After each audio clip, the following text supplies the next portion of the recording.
Ever since I went on the Cross Button VR podcast, I've had one game on the back of my mind because of their host Alex, who reminded me of it. It seems like every week since I was on the podcast until I got around to playing it, and that is Masternoid. So today, we're going to be taking a look at this retro brick breaker shooter on PSVR2, which seems very simple on the surface, but has quite a bit of replay value, and I'm sure will resonate with a lot of people who love their retro games. It's not usually my sort of game that I'd play, but I thought, since it's been raved about so highly over by Alex on Cross Button, that I'd give it a go. So welcome to today's mini PSVR2 review, and let's take a look at how I found Masternoid over my first couple of hours. Masternoid is a fast-paced puzzle game where you shoot a ball out of a gun, and then as the ball bounces back to you in that brick breaker style of arena, you then direct it with a tractor beam and launch it in a certain direction. I'm not very good at games like this, but I hope that you can see from the gameplay how this sort of gameplay loop works, as you direct it into different areas to try and basically rack up combos,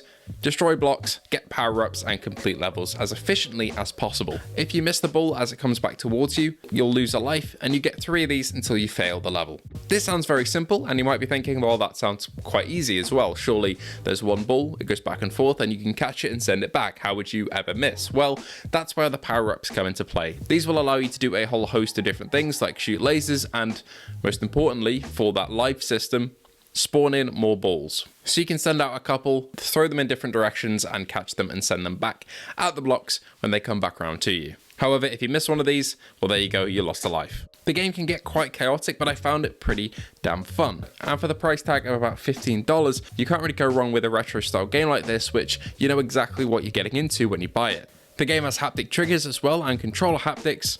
So even though there aren't that many opportunities to make use of the PSVR2 features, the developers have at every possible instance.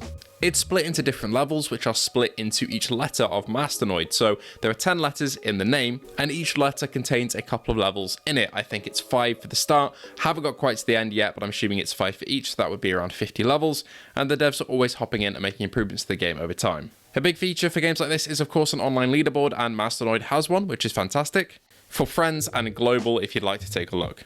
Another great feature of Masternoid is the soundtrack, because honestly it is surprisingly great. I found myself in each level vibing along to the music, and I'll let you listen to some of that now because I'm not lying, it does slap.